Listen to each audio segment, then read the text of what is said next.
Hazırda cəmiyyətimizdə geniş müzakirə olunan mühüm bir məsələyə toxunmaq istəyirəm. Bu, Ermənistanla sülh sazişinin bağlanması və əhalinin davranışı barədədir. Yəni, qarşılıqlı münasibətlərdə necə davranmalı, necə hərəkət etməli, erməniyə qucaq açmalıyıq, yoxsa yox? Sülh lazımdır. Bu, mühüm məsələdir.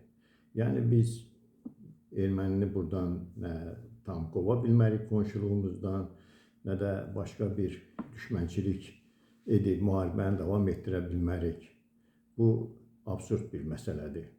İstəsək də, istəməsək də erməni ilə qonşuluqda yaşamalıyıq. Buna görə də sülh müqaviləsinin bağlanması zəruridir.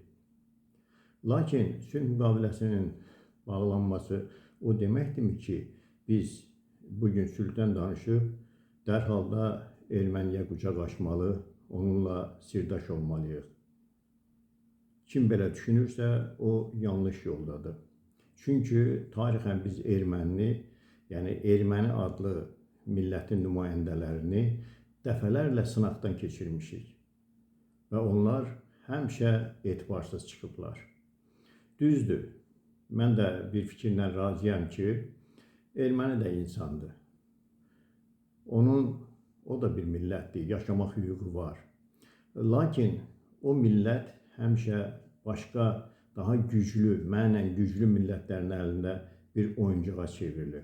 Və həmin o güclü millətlər bu milləti elə bir vəziyyətə salıblarsa ki, onlar artıq bütün dünyaya nifrət yağdıran bir millətə çeviriblər. Onlar yalnız biclik, oğurluq, fırıldaqçılıq, kiminsə göstərişi ilə kiməsə təpiy atmaq yolundadılar. Və buna vərdiş ediblər, belə yaşayırlar, belə dolanırlar, bu yolla özlərinə gün-güzaran qururlar.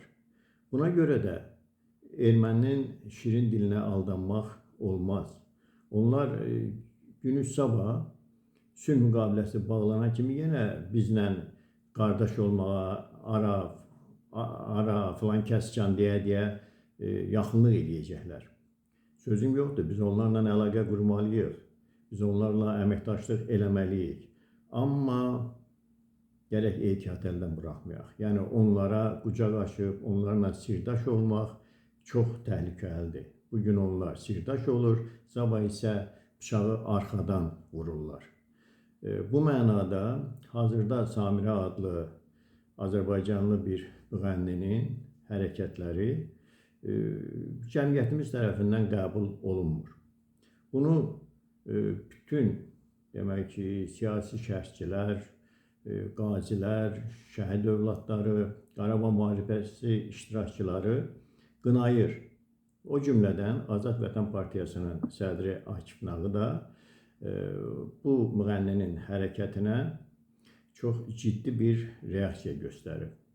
Əslində, nə Akif Nağı, nə də qeyri bu xanımın əleyhinə danışanlar onun erməni iştirakçıya, musiqi yarışmasında erməni iştirakçıya 12 bal, yəni ən yüksək bal verməsinin qəbul edirlər. Bu, tamamilə normal bir şeydir. Amma bunun dalınca hazırki şəraitdə müharibədən təzə çıxmış, müharibənin yaraları hələ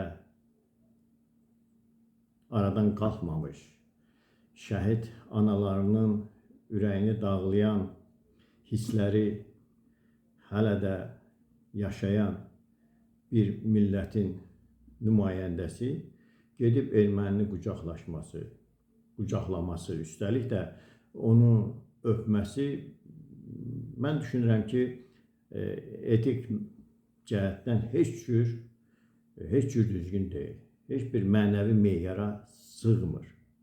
Hazırki Azərbaycan cəmiyyəti haqlı olaraq bu qızı qınayır.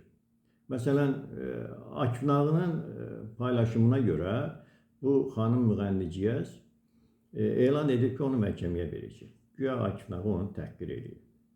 Amma bugün sosial şəbəkədə Akif Nağını müdafiə edən 200.000 adam var.